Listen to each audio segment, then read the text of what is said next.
Good day and welcome once again to Crapper with me, Timothy Appleton, and my colleagues Shaun Hall Good morrow. and Peter Turner. Chill drinks.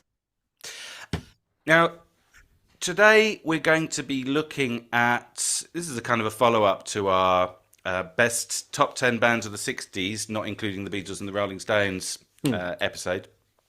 Today we're going to be discussing the best bands of the 1970s. I wanted to point out before we began that normally we just give our opinions, but I wanted it to make it clear that today everything we say will be objective fact. So, if you disagree with any of our choices, people who are commenting or whatever, then just bear in mind before you begin that you're wrong. I'm joking, of course. These are entirely our own opinions, and we're responsible for them. In fact, this is very much going to be our opinions. I think perhaps we should make that especially clear today. Maybe that's why it occurred to me to mention that other thing, because I think that there's probably going to be a lot of disagreement over all of this. But we're just speaking for ourselves, as always, but perhaps even more so today. Okay, so we'll start with number 10, and would you like to start us off, Peter? Yeah, I was just going to say though, it's interesting you say the best bands. It's a small word, best, isn't it? Huge meaning though, because of course you can go down the stats road, can't you? And there's a kind of undeniability to some of it, and then there's the quirky stuff which you just think is wonderful, but it kind of pushes up against reality, which is, yeah, they aren't really great, but I really like them, or something like that. So it's kind of, you have to sort of separate these things in your head a bit, don't you? But yes, so my number 10 actually is the Sex Pistols. Right, so the reason why I've put them in is because I know we talk about this a lot, don't we? The kind of what happened in '76, and this kind of explosion of other stuff. But I think it's hard for us to realise the impact of that.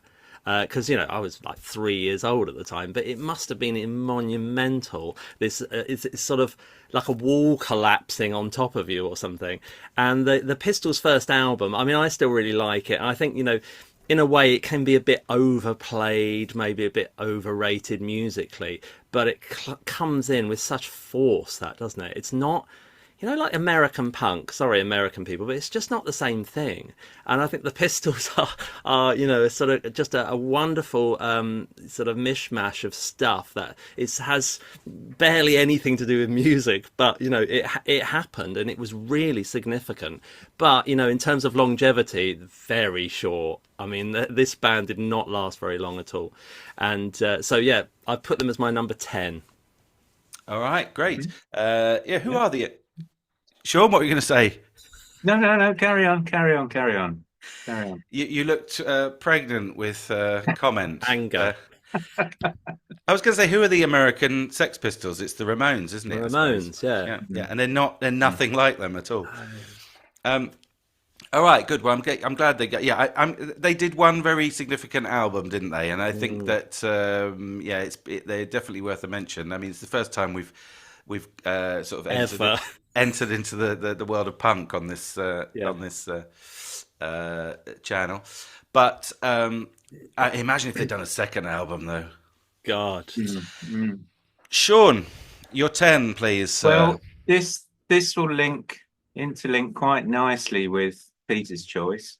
My number 10 is Hawkwind, and not many people know this, but John Lydon was a fan of early Hawkwind, and he used to follow them around to various performances and festivals and so on. He also liked Van de Graaff Generator, but they're bubbling under in my oh dear, spoiler alert. So Hawkwind, I've already talked about Hawkwind if you're okay with the podcast, but just briefly to say, I kind of always like them. There's three main albums that I tend to head to. One is In Search of Space, there's Warrior on the Edge of Time, and Hall of the Mountain Grill.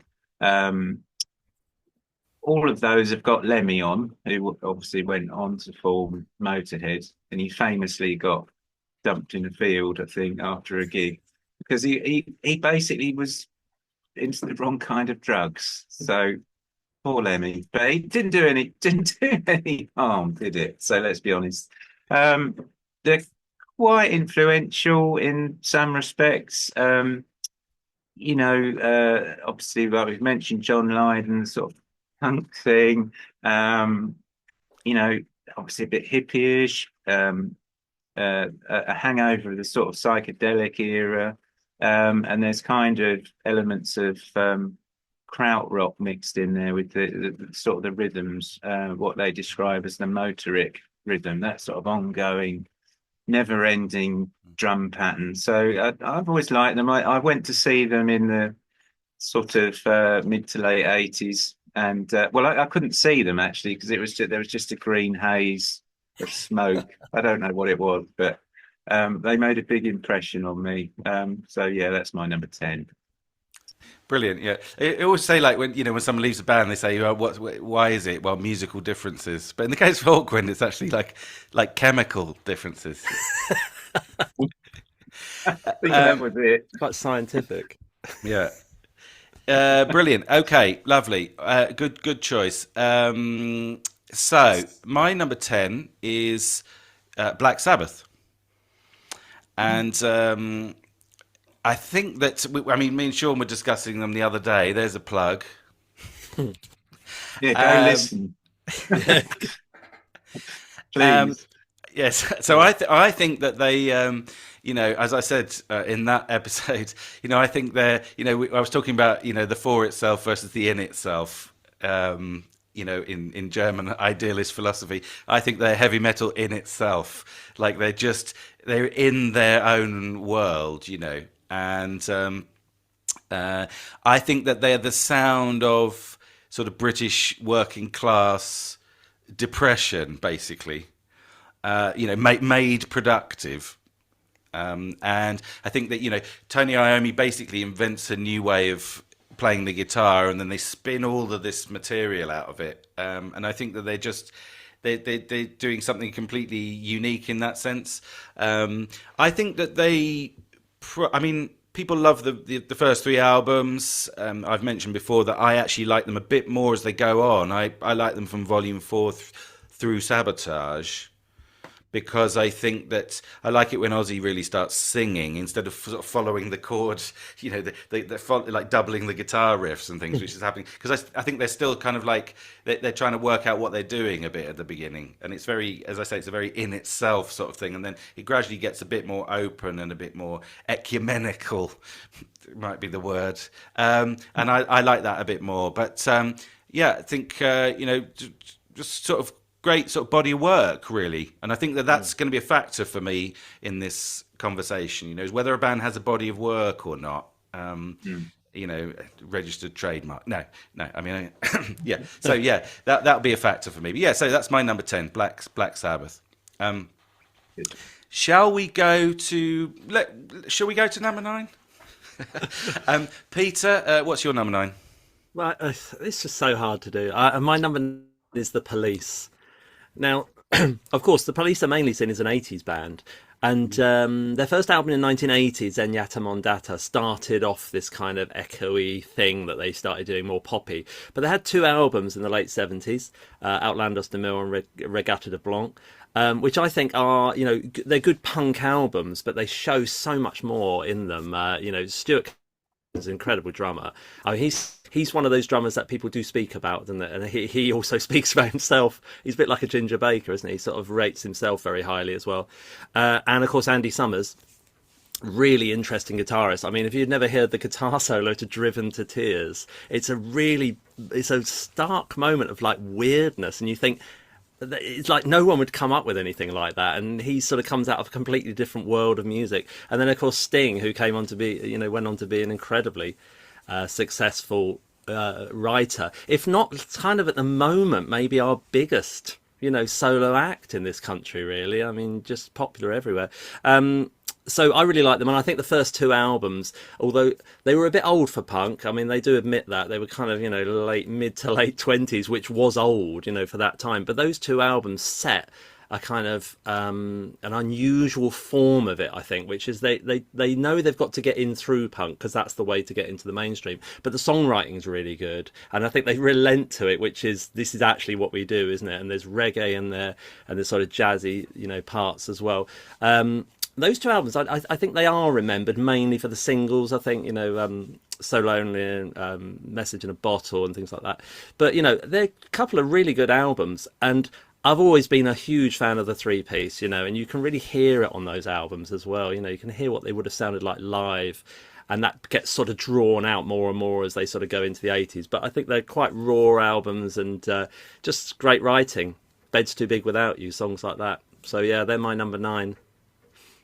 Right, great. Yeah, I love Bed's Too Big Without You. I mean, I should say I haven't included the Police in my list. I don't know about you, Sean, but I mean, I do think they're a great band.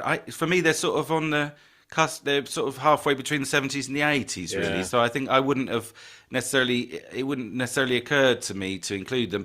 On the other hand, I think perhaps from speaking personally, I would say that their first three albums are the best ones, and they're actually the ones that they did in the 70s, I think. Although Those maybe, two, yeah. yeah, maybe Zenyatta Mondato is 1980, perhaps. I don't know, but yeah. I think though, in a way, Tim, well, the thing is that when I was sort of looking through this, I realised that 70s is quite a period of change, isn't it? Because it's almost comes in three parts, which is you've got the hangovers from the 60s that are kind of dying off. You've got the prog stuff, which is really dominant in the 70s. And then you've got punk coming in at the other end. So it's quite a lot. It's quite hard to choose something that sustains actually across the 70s, unless you're going for the sort of big prog acts, Yeah. Yeah, quite right. Sean, your number 9? Funnily enough, the Police first album, first sort of band I ever really got into, and unless you count the Wombles, which was a bit earlier, and loved Stuart Copeland's drumming, but could never imitate him in my sort of personal drumming style. But probably I could imitate the Wombles drumming, so it swings and that. And of course, Sting famously went on to become Sting, didn't he? So Yes. there you go. Right, anyway, enough of this. We're number 9, aren't we? Number 9, mine is the Strawbs, and I think they're an interesting band.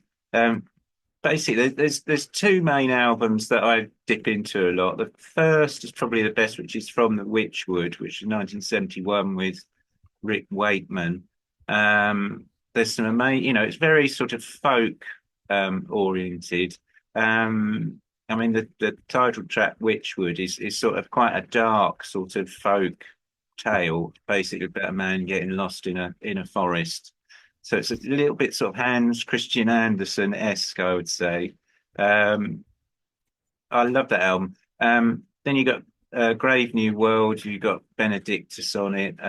They've replaced the keyboard player at this point. They had someone called Blue Weaver, didn't they? I think, Tim. Very sort of Mellotron heavy, and of course, so they went from folk, gradually went slightly proggy, and then they kind of made a switch to, I don't know what it was, sort of like sort of pub rock, wasn't it, or pub folk rock? I don't know, with obviously Part of the Union and Lay Down and stuff like that. But I think they're a really good band. I think Dave Cousins is really good, helming the band. So yeah, they're my number 9, the Strawbs. Brilliant. Yeah, love the Strawbs. Love the Strawbs. I always think Dave Cousins sounds like Peter Gabriel. Yeah, interesting. You should say that. Yeah, he does actually. Maybe we'll come back to the Strawbs on a future episode. All right, good. So my number 9 is Led Zeppelin. I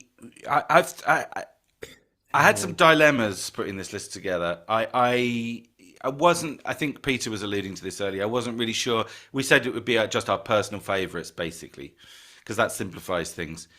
But then a little bit of me feels like, that you should sort of have a slightly more transcendent view sometimes, and I do feel a bit, I know that this is going to wind people up, but I do feel a bit ambivalent about Led Zeppelin. I liked them a lot when I was younger, and then I sort of, as like time's gone on, I feel sometimes like their way of writing is rather sort of narrow. Their style is a rather narrow style, not sonically, but in the approach, and it's not something that I appreciate enormously. But then on the other hand, I think I, I have this funny thing with them that I feel like I'm never quite done with them. I don't know if you know what I mean. Like there's always comes a point where I shove on a Led Zeppelin album, and that's not true necessarily of some of the other bands that I would have liked to include. So in the end, good sense prevailed, and I decided to stick them on the list. I mean, I think that they've again got a body of work, and it's those four guys just doing this project together, and it's they sustained it, pretty successfully. And I think my favourite album is Physical Graffiti, which I think is basically a triumph. Partly, as I say, because I think the styles on it are more diverse. I think as they go on, they're a bit like Black Sabbath. Actually, they get more diverse and interesting in their writing. But yeah, I never could never quite see the back of Led Zeppelin, so that's why they're they have a sort of special place in my listening routines, let's say. All right, well, let's go to number 8 then. So, Peter, what's your 8? My 8 is a band that's a band that I listen to sometimes, but I think are really successful, which is Jethro Tull. I think basically that the writing's really good. It's almost like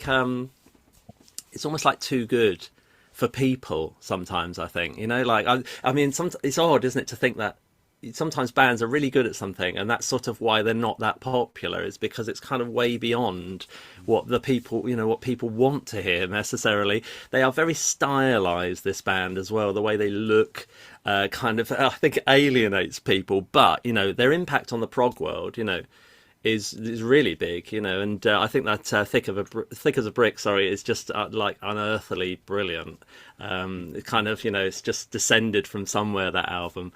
And I think if that was it, they would have made it onto this list as well. I think whether you like their style or not, you have to accept that there is a lot of good writing in there. I think they're my 8.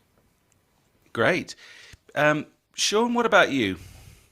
Gosh, we're roaring through them, aren't we? My number 8 is Griffin,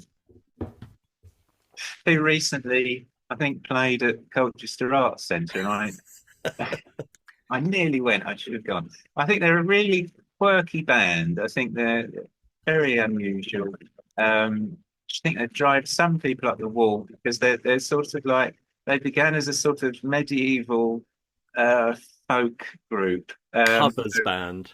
Well, yeah, with crumhorn and bassoons and all kinds of medieval instruments, but with a sort of Python-esque edge. I think they're very sort of madcap, complete bunch of hippies.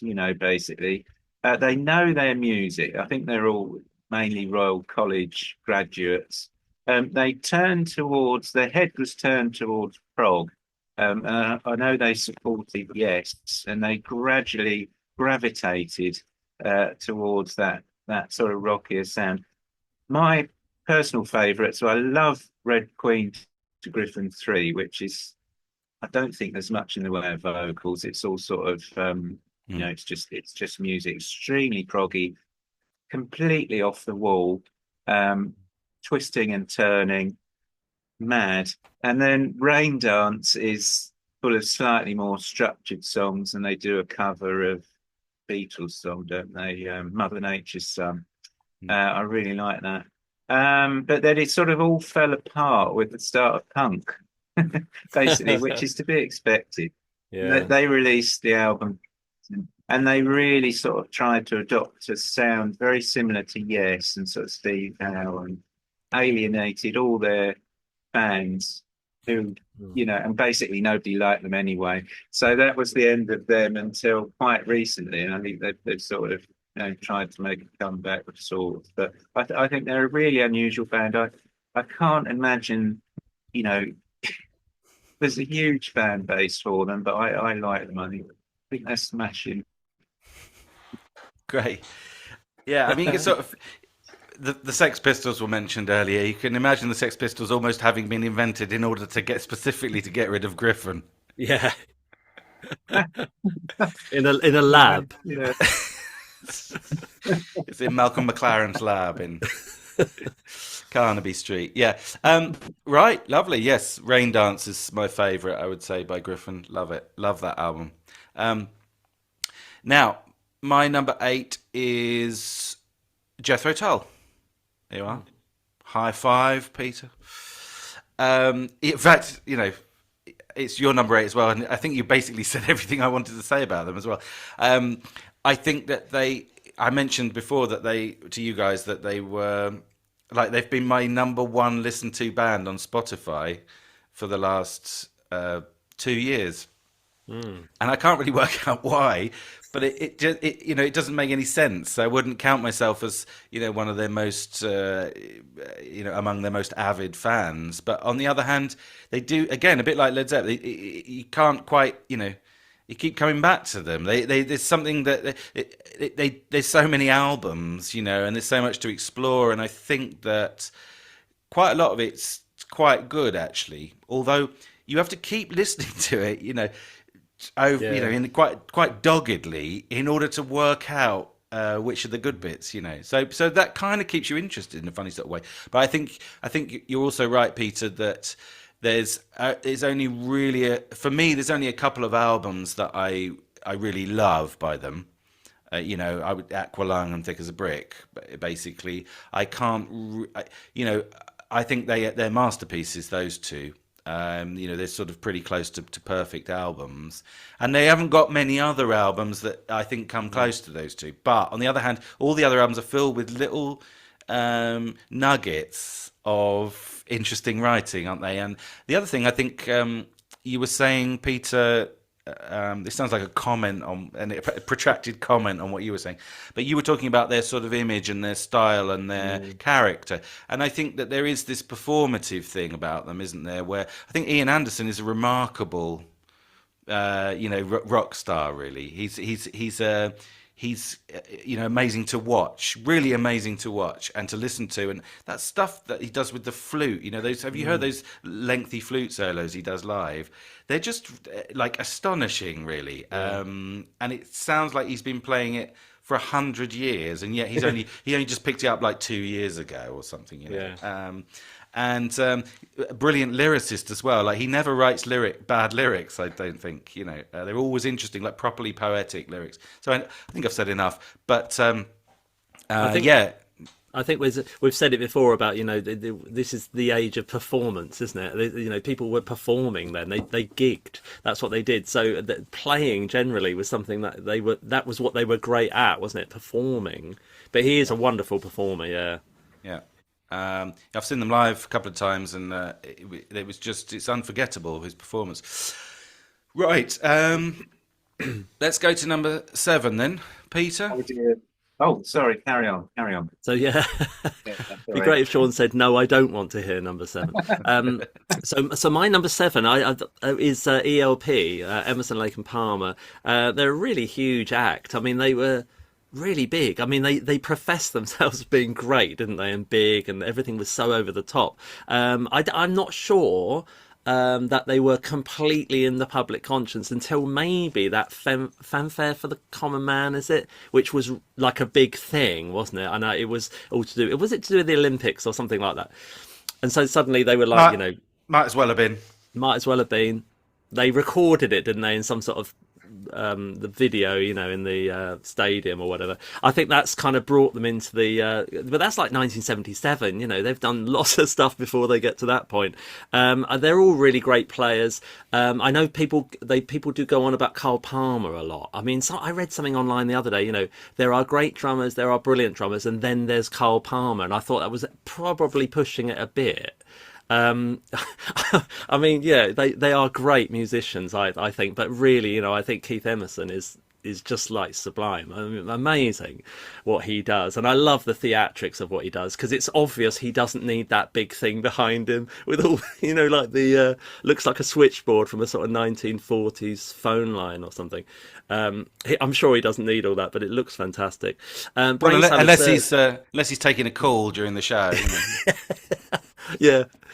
Can I get through to Whittam, please? I'm a bit busy, he said. No, I think Brain Salad Surgery for me actually is the highlight. I mean, I just love the I know we've discussed this on the podcast, but the actual track, the 20 minutes side, that's just wonderful. And I think again, if I was to choose one thing, then it would definitely be that. All right, lovely. I shall say nothing because, well, yeah, I shall say nothing for the moment. Shaun, number 7. Don't forget to mention Love Beach. Okay. What? Why are you laughing? Yeah, it's a great album cover, isn't it? My number 7 is Jethro Tull. Mm. So there's very little for me to add. I think what I will say though is I think they're one of those bands that had a very interesting journey in their career. When they started as a sort of a bluesy type band with oh God, was it Nick Abrams, the guy who went on to join Bob Pig. And yeah, and then they kind of went a bit folky, and obviously, although they say, well, Ian Anderson says, they weren't a prog band. He was just doing it to sort of lampoon the genre, obviously. But whatever. But yeah, so I mean, obviously, yeah, popularised the use of the flutes and brought cod pieces back to rock. So he did quite a lot. But I think even as like Tim said, even on their early albums, there's always a track or two that really stands out, a little sort of nuggety piece of goodness, and there's things like Witch's Promise, and there's a track I like called Teacher, which has got an interesting sort of turnaround in the rhythm, which you don't sort of expect. So yeah, they're great. So that's my number 7. All right, great. Lampooning is a funny word, isn't it? It's an easy get out. Why did you do this? I was lampooning, something. Oh, right, fair enough.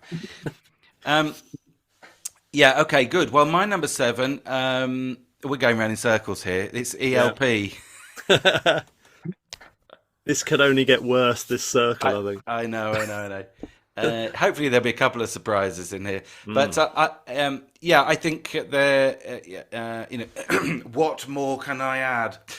They're incredibly sort of talented writers. I think I'm not sure that they ever quite fulfilled their potential.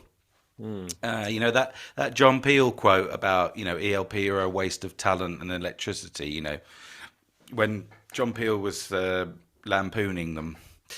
That's quite. There's something about that comment that resonates, and it's not because it's not that they're a bad band. It's just that he perhaps had picked up on the fact that they could have done perhaps more than they did.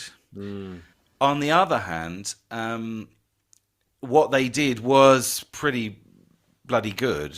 Again, I feel like I'm sort of paraphrasing Peter here. I think that that it's a great run of albums actually, and I think that really they didn't really. Now this is a risky comment that's just occurred to me. They didn't really do a bad album, at least in the 70s.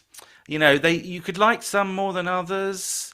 And I think, I don't particularly like Tarkus, for example, as an album. It's one of my least favourites, but I still think it's sort of all right, And I think that, they're sort of a bit of an acquired taste, I suppose, ELP. But I think that they even Love Beach. I mean, we were lampooning it earlier, but I like the second side a lot. I think Greg Lake was slightly out of form, off his game there, but I think that the Keith Emerson stuff on it is really good. You know what? The Yeah. thing is about the LP is I think it's that slight lapse in taste that we were talking about before. That sometimes they go so off like what you'd expect them to do. You think, oh my God, why are they thinking like that? But it sort of passes, doesn't it? Those moments they pass, but I don't know. They make me twinge sometimes a little bit. Yeah, I know what you mean. It's a bit yeah, they're a bit cringy sometimes, aren't they? Yeah, But when they're good, they're very, very good. yeah. And I think that I think in a way the problem is they never quite out. They were supposed to be a sort of step up from the nice, weren't they? But in a way, I think they never quite outdid the nice, if you know what I mean. I think Mm. referencing our '60s video. I mean, I think that in a way the nice were the better band in a way because they were doing it for the first time, and I don't think ELP ever really went particularly far beyond what they'd already achieved.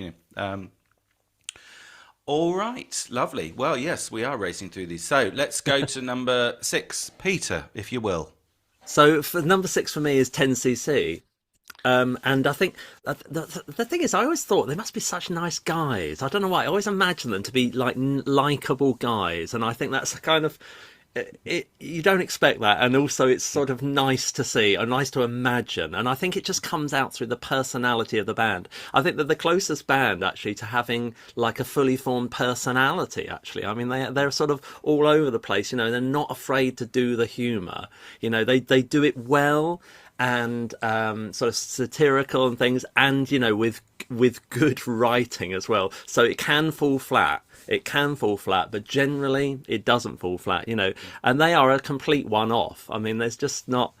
It's hard to match them up to another band because of that sort of line they tread, I suppose, between being incredibly musical, great writers, and tongue-in-cheek quite a lot of the time as well, sort of tempting you to get on board with that. And I think not many bands do that without either, misjudging it or, just becoming lampooners. So yeah, I mean, it's just idiosyncratic, the whole thing, isn't it? But there's a really good run of albums, I think. Of course, the ones that everyone remembers are generally, apart from I'm Not in Love, I suppose, there are a few others that maybe they're remembered for songs that maybe we don't like as much, or that's generally the case, isn't it? Is that the one that's popular is the one you think is awful, So I think they're the kind of band that get that a little bit, but I think they're well remembered, across the nation, and also, they were pretty big as well. Right, very good. I shall remain tight-lipped. Have you put everything at one? You've created a monster band. I've got a tie for number 1, even though I wrote the list myself. All right, good. Sean, your number 6, if you My please. number 6 is Steel Span. And I really love Steel Span. Again, an interesting journey from sort of pure folk originally, which they did extremely well, and they had Martin Carthy in the band. Famously ditched the drums, didn't they? Couldn't have that. And then, they moved towards electric folk, and this peed Martin Carthy off.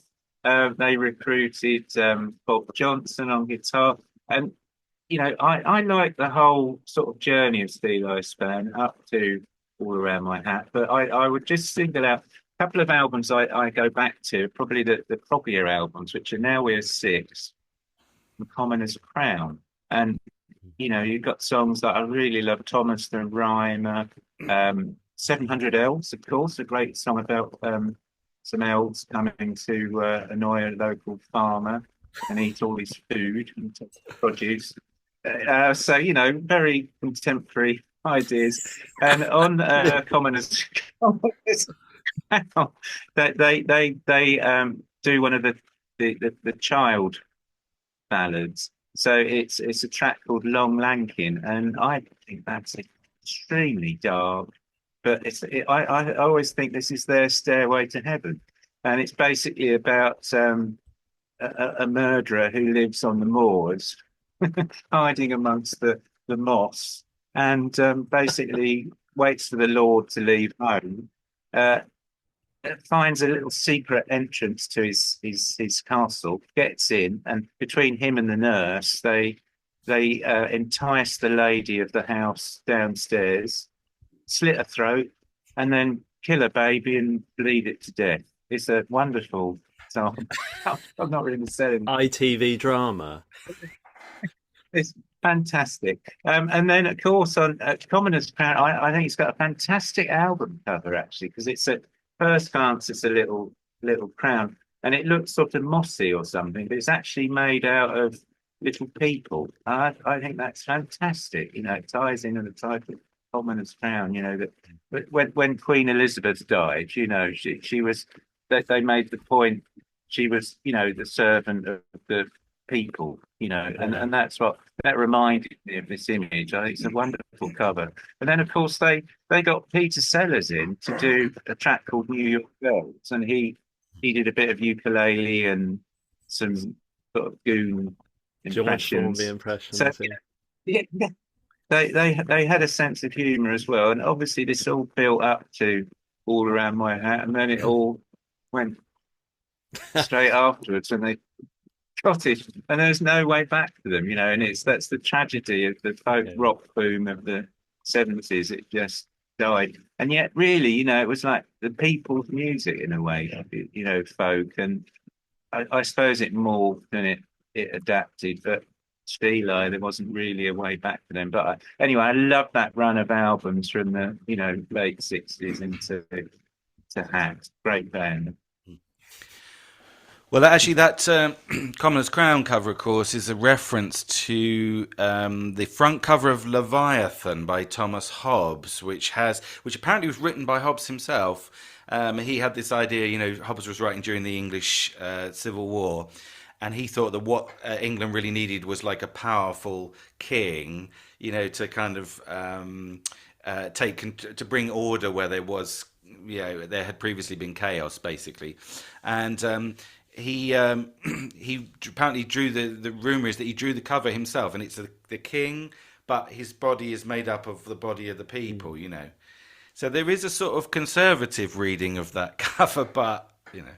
Right, I did pick up on that. But fair enough. I think they do a twist on it, basically. I think because I think you're right.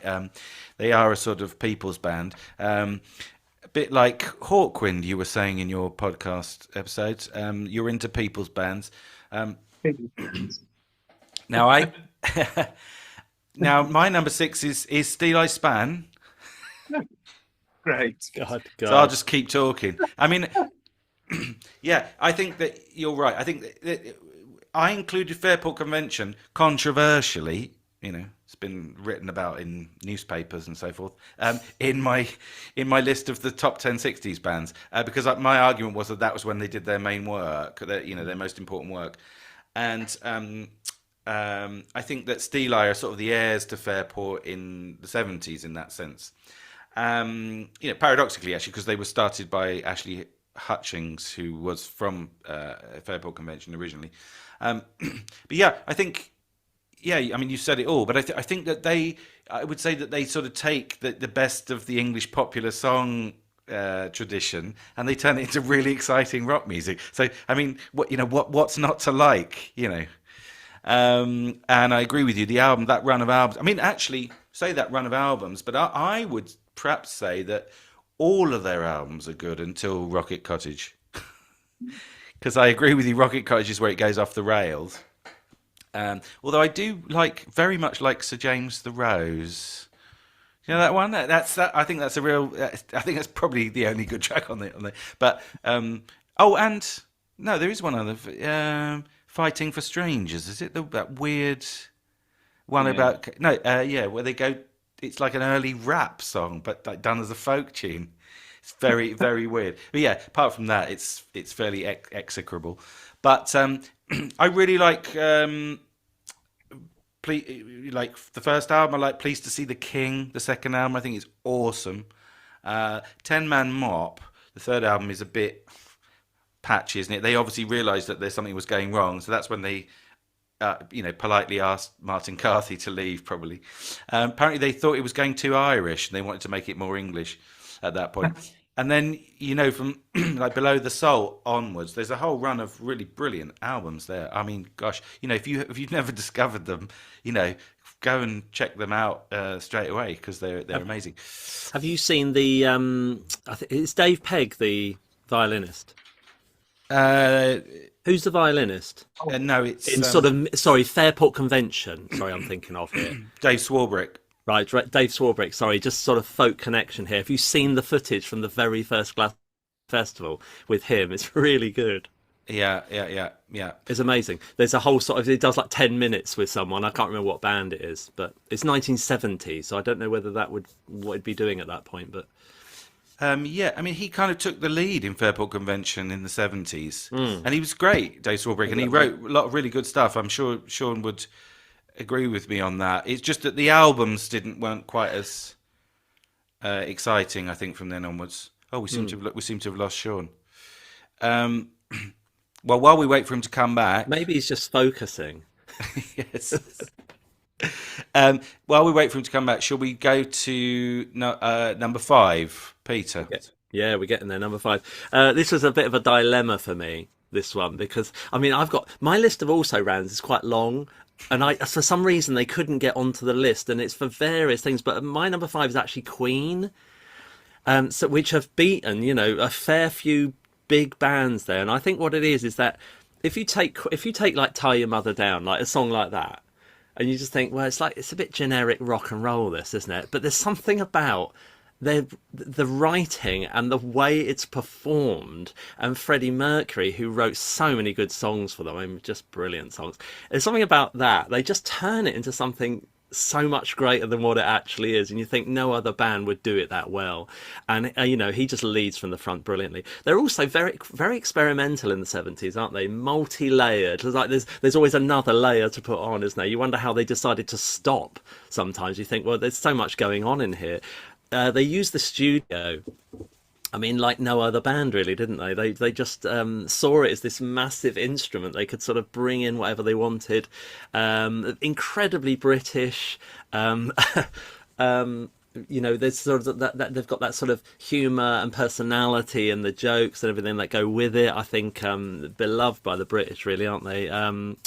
And appealing. I mean, even in the most obscure moments, I think they kind of they dare to do things which are a bit odd, but they sort of work out. They sort of go quite well, And I think ultimately they're just a rock band, aren't they? Really, but they kind of broke into some other seam of music and really brought it to the front. I think the '70s stuff is a lot better than the '80s stuff, but of course most people you talk to now would, probably a discussion about '70s Queen wouldn't be worthwhile because most people only remember the '80s stuff, I think, really, but unless they're really into Queen or something. But yeah, I've put them as my number five. I'm starting to think that's a bit like controversial now, but there you go. No, that's a good one. I mean, yeah,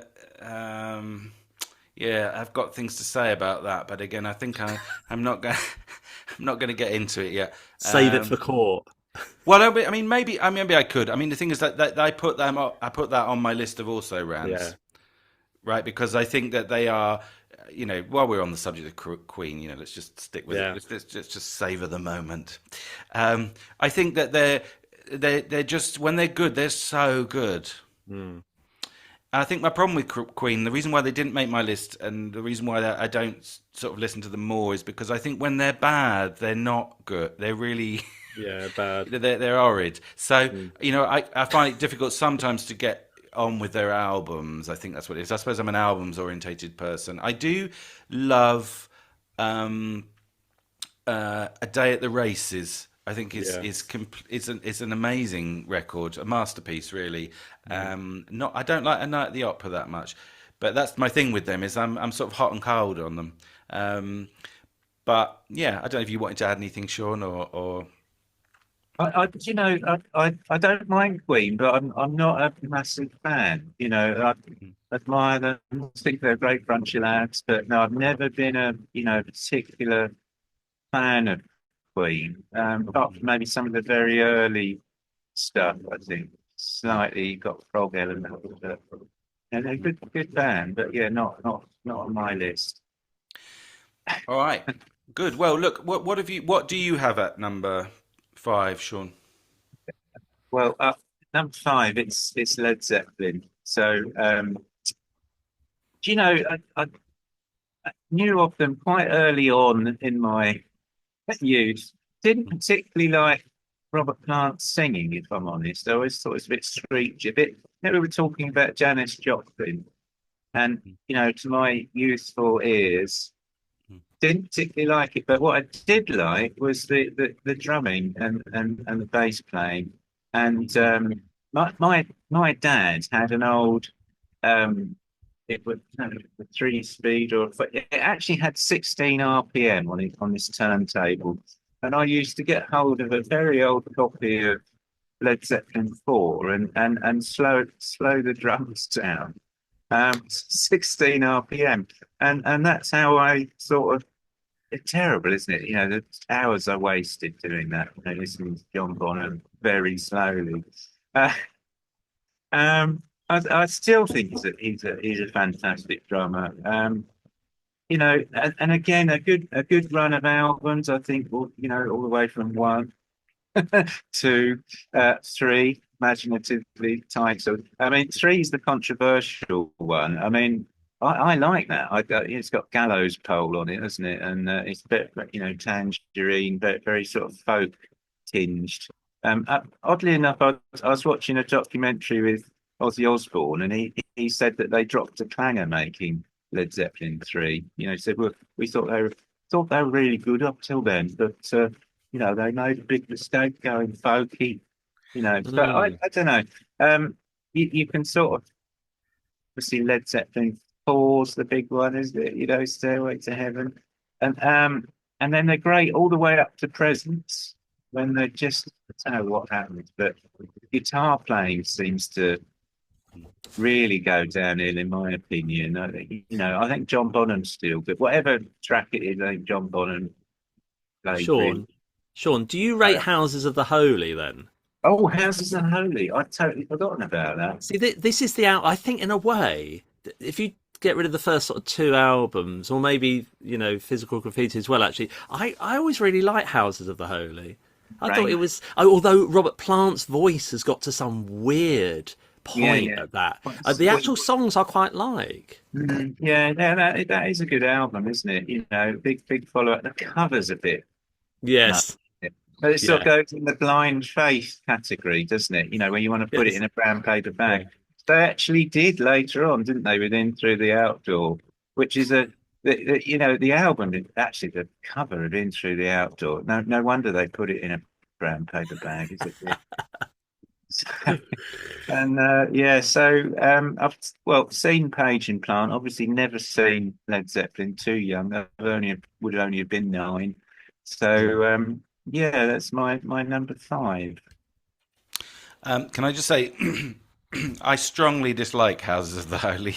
I think it's one of those Marmite albums, isn't it? It kind of defines you, as a listener. Are you for or against, so and so? Are you for? Yeah, I don't think Bonham ever got the hang of Jamaica. He hated it, and I don't blame him. Really, not right. Yeah. Did you do like that thing that about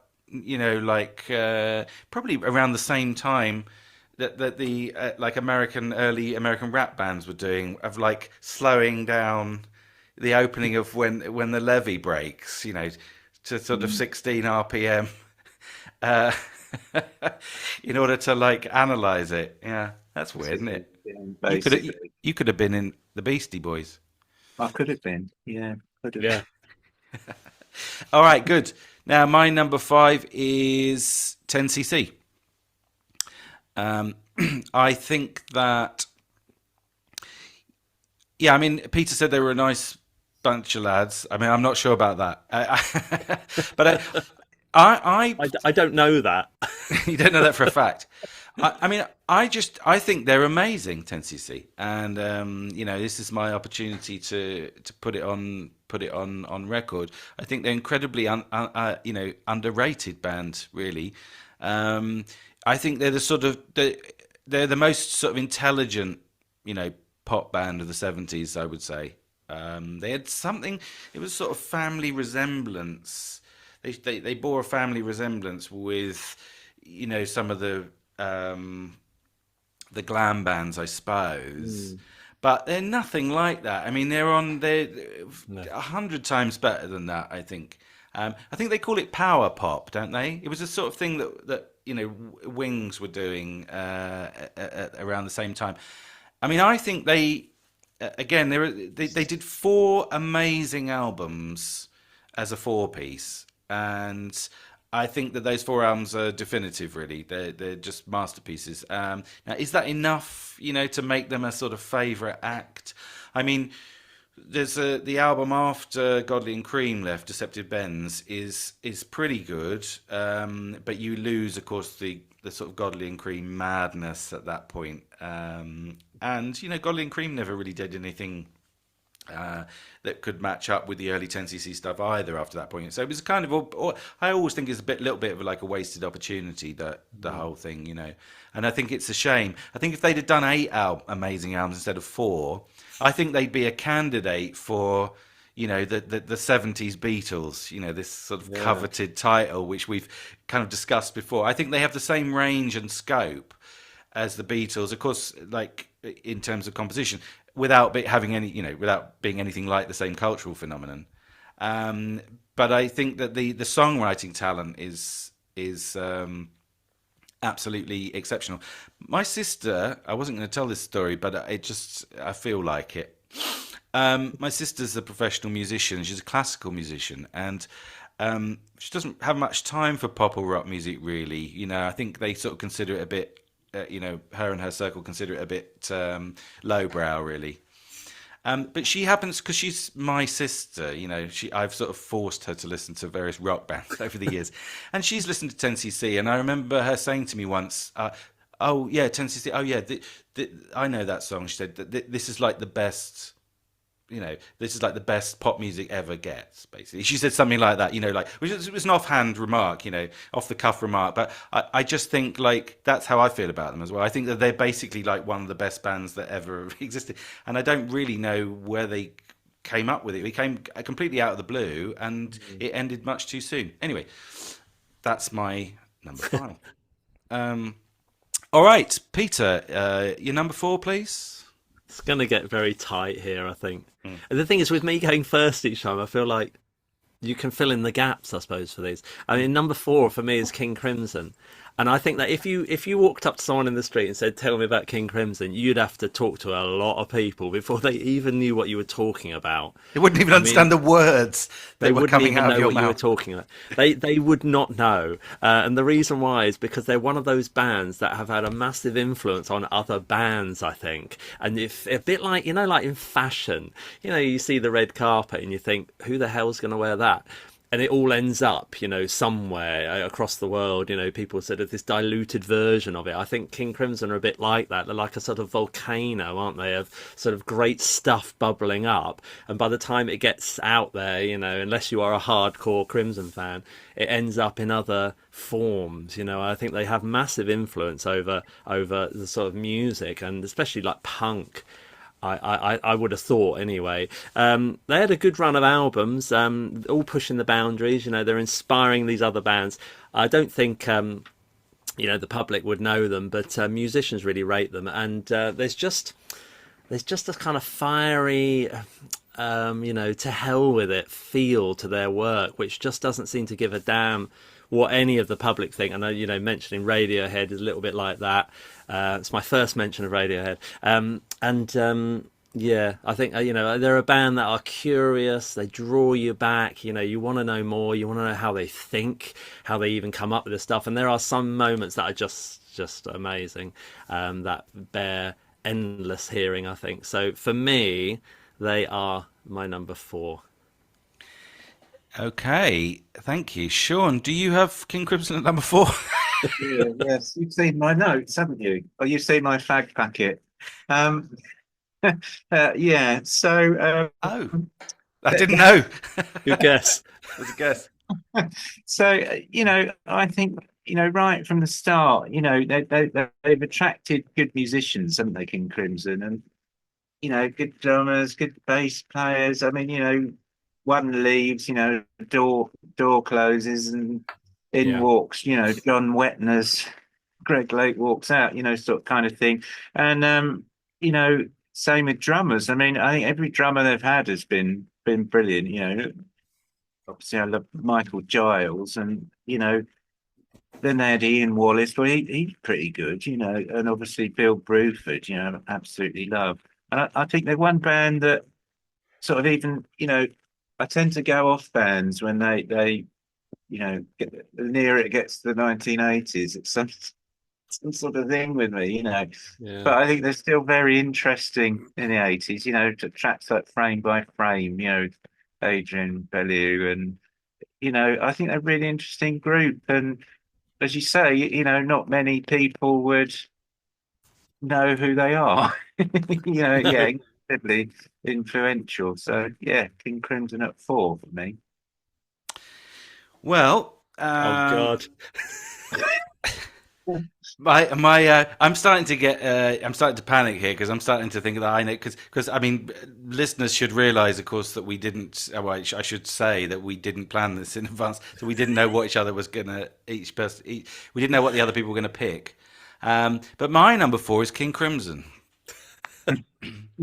Um, and I don't know.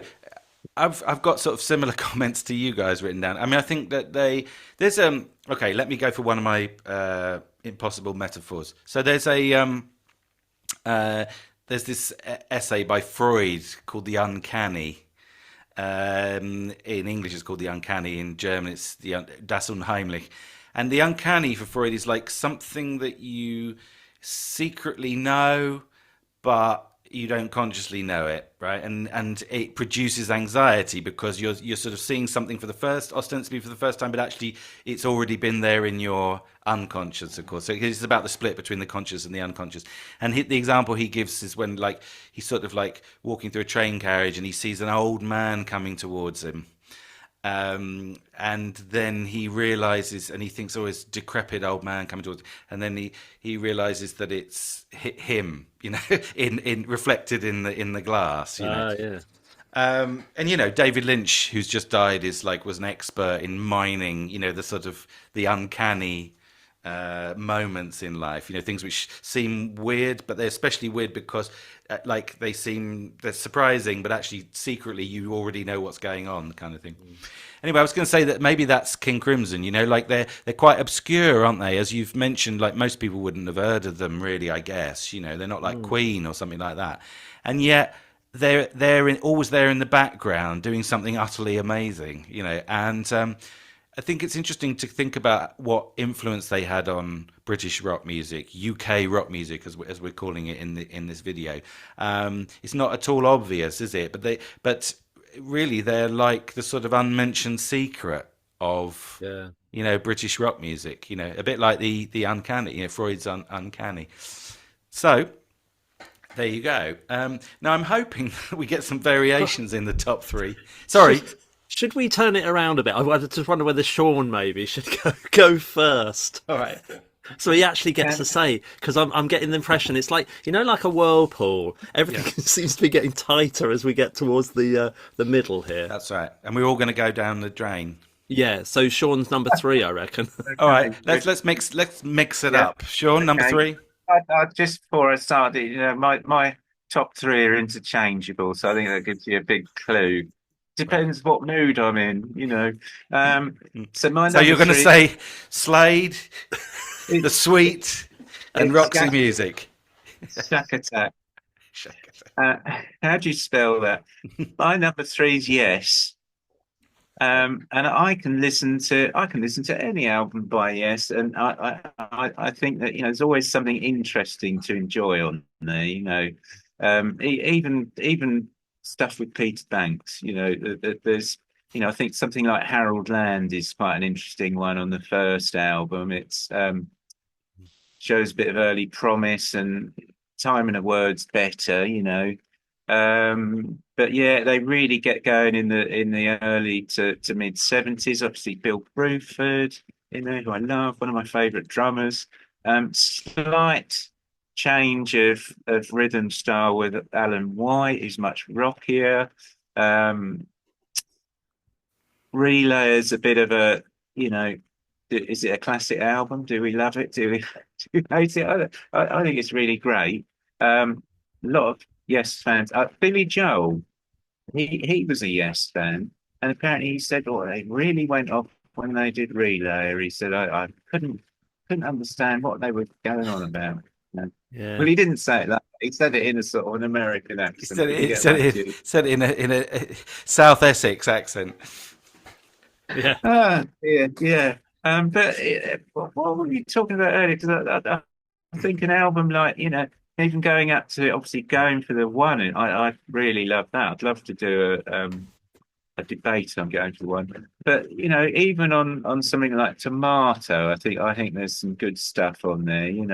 That gets unfairly slated. It sort of things are sort of starting to fall apart at that point. Um, and they sort of kept going through the years, haven't they? I mean, there were two different versions of Yes at various points, probably three different versions at various points. And I remember seeing them in the 90s, around the time of their sort of comeback with Keys to Ascension. And it's quite sad because there was an album that they tried to get released in the 90s. I think it was called Key Studio or something like that. The record company, couldn't be bothered to put it out as an official album. So it was sort of like a, you know, odds and sods sort of album. I don't even think it had a proper album cover. It was so low key. A bit of a pun there for you. But there was a track on there called Mind Drive, which was bit of trivia for you, which was a leftover from the days of XYZ, which was Jimmy Page and Chris Squire and Alan White, and they got together and did some demos, and I don't really know what happened, but that sort of fell apart. But yeah, so there was a track on there from that era. Um, and there was some promising stuff. I think even Rick Wakeman said there was, some promising stuff during those rehearsals for the tour and so on. But I think they'd become a sort of Bill Bruford says they were like a sort of an end of the pier novelty act for the 90s. So, but fair play to them. So it's Yes at number three. Yeah, I mean, they sort of became like, I suppose, like a tribute band to themselves. That's what they became in the end, wasn't it? And I think Mm. that's to do with the fact that they they had a golden period, Yeah. which really, when it was over, they couldn't, you know, recreate it. I mean, that would be my feeling. I mean, I'm saying this, I'm extemporizing here because Yes is my number three, right? Since Peter said let's change the order, I'm going to give you my number three, which is Yes. I mean, that I don't know what it is about them. They're not. They don't have a sound that I particularly would connect with, like prima facie. Is that the term? I mean, it's very romantic, and it often seems to be slightly teetering on the verge of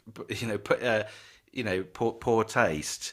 I would say, Bobby Dredd and the Cool Running. Anyone? Um, but when it works, it really works, And with I said before that Queen, when they're good, they're very, very good, and when they're bad, they're horrid. And I think that you could sort of perhaps say the same about Yes, except that the way that Yes wrote in those sort of like large scale pieces and everything, they did for so long. They did so much good stuff, and they put it all out, on the same albums. That basically they had great album after great album. I mean those '70s albums by Yes, I think are almost universally great. And then, but that's the thing when they sort of they lose the sense of what it is that they're doing, then they just become, as I say, a tribute band to themselves. But I mean, I think we can't, sort of shouldn't underestimate what an amazing run of albums they had in the '70s. I would include even, Tales from Topographic Oceans in that. I think it's flawed, but it's got a lot of nice a lot of great themes and everything. It's just like the construction is a bit unwieldy, you know. But so yeah, that's my number three. Yes. Now to you, Mr. Turner. Good. Well, I'm glad I can break the mold then, because I've put in as number three actually Genesis. I think from Nursery Crime to Trick of the Tail, I'm an absolute fan. And I mean, to be honest, that does also include, Lamb Lies Down. I think, there's a blip there, but basically, I think they're all really good albums. If you just sort of subtract the first two and maybe knock off the end of the 70s, they had a magnificent run. I mean, purposeful, great writing, wonderful musicians, and I think they're kind of creative and floral, and they're not afraid to sort of try things out, but they're fairly conventional in a way in terms of sort of rock music. They just got that kind of lighter side to them, I think. But yeah, I mean, I think my top three are kind of interchangeable, but I've had to sort of come up with in my head almost a reason why something else would have beaten this, but yeah, I think, I mean, if you ask someone of, I mean, our parents' generation, so 70 plus people, to look back at the 70s and talk about a British band who went through successfully from beginning to end, there are only a few real choices, I think, and Genesis is definitely one of them. The productivity and wonderfulness of what they did through the 70s just is really clear, I think. So yeah, that's my number three. I'm glad it wasn't the same as yours. Yes, I'm glad. Although a very, very strong pattern has already emerged here, of course, I already know the last two. Exactly. Well, look, shall we do? I'll say my number two is Pink Floyd. Because I want to at least be the first one to mention some band or other. I think, yeah, they sort of their career sort of like creeps up on you a bit, because they go from being like a sort of slightly kaput, swinging '60s band to basically being one of the best bands of the '70s, if not the best, depending on your taste. I mean, I think that I think that's really a tribute to their intelligence, really, their creative, artistic intelligence and their good sense, and I think that run of albums in the '70s, from Atom Heart Mother through to The Wall, I think is unmatched. It's incredibly, because like ELP, yes, whatever you like, they can be acquired tastes, but I think Pink Floyd have a universality. I mean, it's not surprising, I think, that they were the ones that were chosen to headline, the whatever it was called, the Live 8. Live 8, yeah. Yeah. Once, everyone, by common agreement, Queen had sort of hegemonized the first event, Live 8. And they needed like a band to sort of top it for the second one. Pink Floyd weren't really that band, but I mean, if you're reaching for someone, then they would probably be it, wouldn't they? I think that their music is incredibly moving. It's slightly depressive, isn't it? But it's that sort of Radiohead thing where you work through the depression, on the albums, and I just think there's a sort of artistic intelligence there that's very unusual, right? And so yeah, that's my number two. Shaun, do you want to do two? Two for me is Genesis. Okay. This is down to I've mentioned my brother Steve, a plug for Steve, and this is his influence, because really, growing up in the '70s, there was some Genesis album or other being played constantly, and the sounds reverberating around the house. Again, a great journey through that period. I mean, I'm obviously, I'm more down with the Peter Gabriel era, but having said that, Trick of the Tail is possibly one of the best Genesis albums, and obviously leading up to, and then there was three. Phil Collins, an amazing drummer. They're all incredible musicians. Can't fault them. Yeah, love them. Obviously, they translated into the '80s. I mean, at school, I was always the square that liked the '70s incarnation. Genesis and everyone else was going, no, no, invisible touch or whatever, And I was like, no, no, you've got to listen to Pop Charts. And yeah, so they're a brilliant band, and it's hard to put them at number two, really, but Yeah.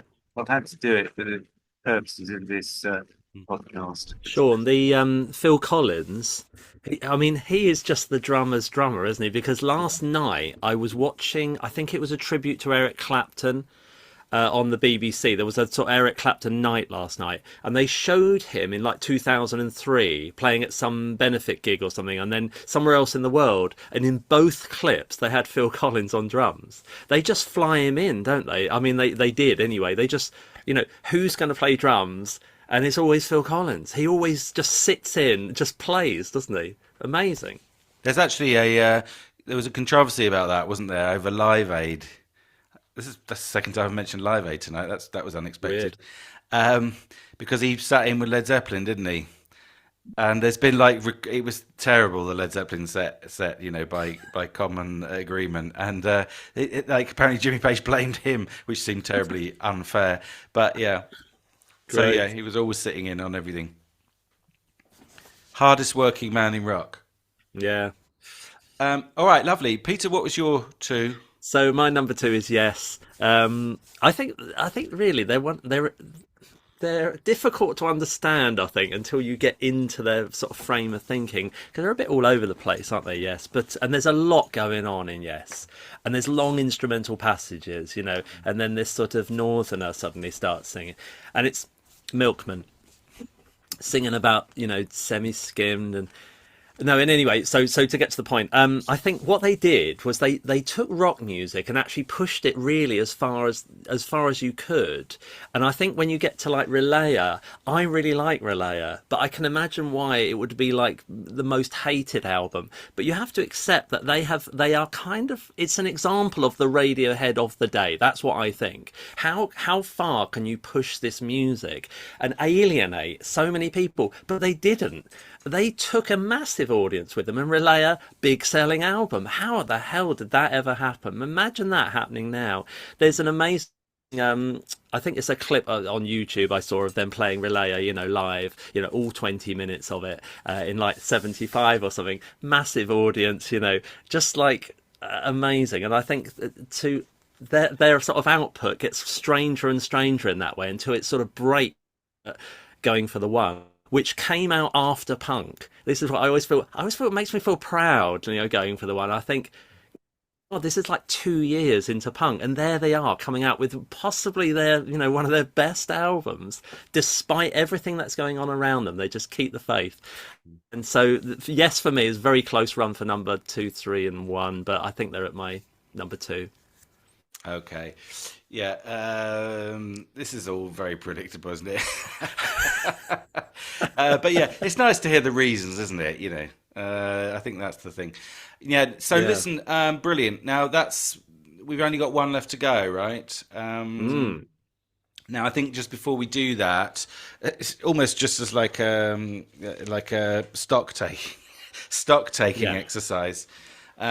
We should talk about also rans. Now, I've got actually you've covered some of my also rans. You've put them on your list. I mean, I put as also rans. It's sort of honourable mentions: Strawbs, Queen, Sex Pistols. Who basically I don't really give a stuff about. But I think that album is a great album, and I think that culturally they were a very important phenomenon, as Peter was saying earlier. So they're sort of worth a mention. I also have Gentle Giant and Curved Air, both of whom are bands that I love. We're talking about. I mean, there's other bands as well, of course, but these are the ones that would have been candidates for me, for the top 10. And in the end, I went for example, Black Sabbath over Gentle Giant. I think Gentle Giant have a great body of work, but in a way, I think that there's again something slightly more universal about Black Sabbath than there is about Gentle Giant, even though Gentle Giant are amazing. And so, in a sense, Black Sabbath are a band I could return to. Whereas to return to Gentle Giant, sometimes I feel like I need to sort of sit down and make a cup of tea and stick the headphones on or something. It's a bit more of an undertaking, But great band, all great bands. I mean, Peter, did you have any that you? Yeah. I think in a way the also rans are really they're the ones who you really like but don't seem to have done well enough to stick in. I mean there are some really significant ones I think is here on my list. Anyway, I've got this isn't any particular order. I love the Cure's first two albums. Now they are just inside the end of the 70s. One really nice. I think they wrote brilliantly to start with. Deep Purple haven't even had a mention. 1972. Machine Head. I love Machine Head, but for me it's like a blip in the graph. I don't really feel anything else going on there. Dire Straits. I love the first two Dire Straits albums. I think they're wonderful. Pick Withers, wonderful drummer, and also of course Martin Knopfler, who's just grown from strength to strength, I think. And Dire Straits went on to be huge, didn't they? Dr. Feelgood, I'm a really big fan of their first two albums, and they're early. They're like 74 or something. A bit unusual, that band, Canvey Island. Fleetwood Mac, we haven't mentioned them, and we didn't know whether to or not. As far as I can work out, they're 60% British. Well, yeah. There you go. Fantagraph Generator. Yeah, I love A Plague of Lighthouse Keepers, but they're not. And I love their kind of, what's that, sort of psychedelic paranoia thing. I really like that. But it doesn't sustain, long enough for me. ELO, haven't even had a mention either. That's some really good singles. But for me, I suppose the Incredible String Band is the other one. They had two really great albums, which is Liquid Acrobat and Earthspan. I love Earthspan, but so sort of unknown. They can't really go on the list, even if I wanted them to. That's right. Well, that's the thing. I mean, there were some good bands around at that time that might not be your favourite bands, but they weren't. Yeah. I mean, actually, now I think about it, it would never make my top 10, but Ian Dury and the Blockheads are quite a pretty significant band. Yeah. Sean, do you want to add anyone? Yeah, well, I had quite a few actually on my fag packet. Well, I nearly put in Fairport Convention because I really like Full House and I like Angel Delight and I like Fabricant Lee and almost put them in, but I put Stilo Span in, and that's controversial because it's whether or not you think their 70s output was as good as the stuff they did with Sand Jenny. I quite like Traffic. I'm a fan of Stevie Winwood's voice, and I like the John Barleycorn album. I love that version that they do of that song. And there's a second I can't remember what it's called, but there's a second slightly progressive-y album but didn't put them. ELP I left off, almost snuck them in. Camel. As we talked about the Snow Goose, but I like Mirage and Moon Madness as well, but didn't put them in. And the other one was Free. I nearly put Free in because I used to be quite a fan of Free, obviously blues rock. But I think their main album is Fire and Water.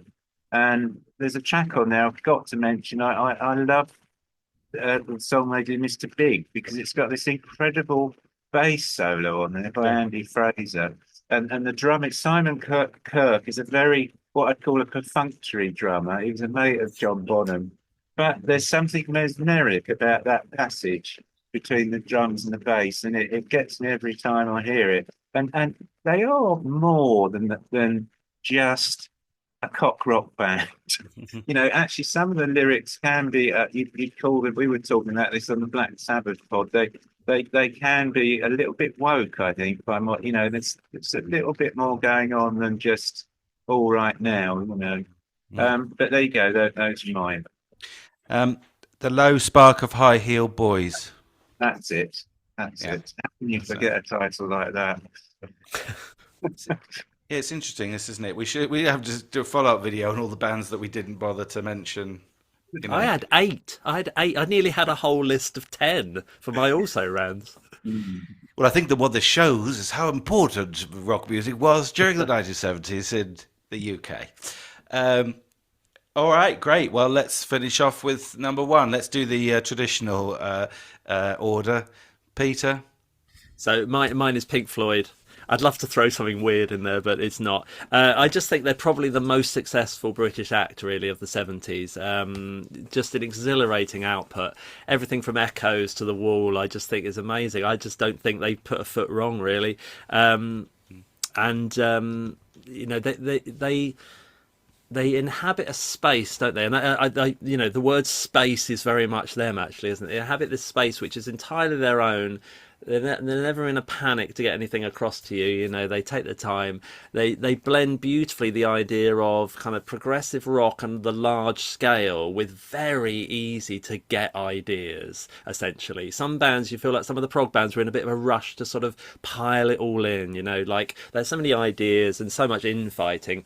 The Wall, obviously, they were huge infighting, Pink Floyd as well. But it's like they took the time to get it right, and they knew how to write a good tune, and they knew how to inhabit large spaces and still make it interesting. It's essentially quite bluesy, a lot of what they do as well, which I think hits hard home to people anyway, whether or not they like the blues.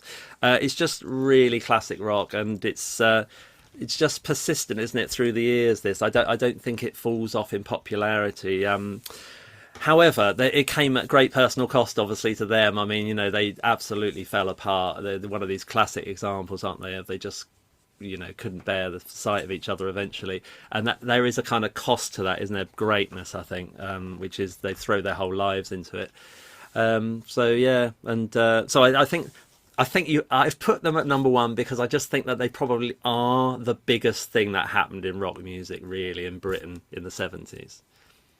Right, very good. I think that, probably their large bank balances will be some compensation for the, Yes, the emotional trauma that they had to put up the with. therapy.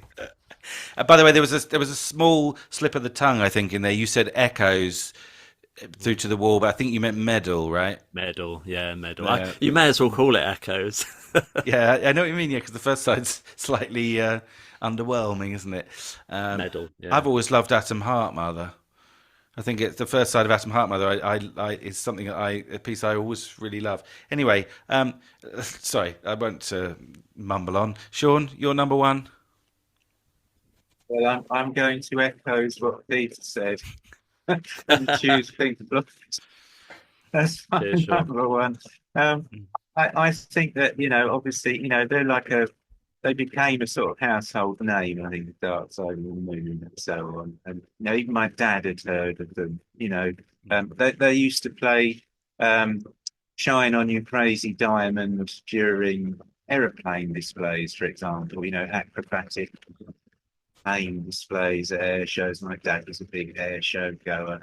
I love that period from like you were saying, Tim, from Atom Heart Mother, and then they were mucking around with Obscured by Clouds, and then into Medal. It's such a, I don't know if it's a romantic period where they sort of find their groove, don't they? And they come out the other end of it. All those years of experimenting and messing around with tape loops and listening to Delia Derbyshire, and it finally all comes together. And I think I think Roger Waters lyrically is a genius. I don't think it's too much of a stretch to say that, and they're just all some of their parts. They're all just such brilliant musicians, and I think it was said Dave Gilmour is the sugar that makes the medicine go down at times.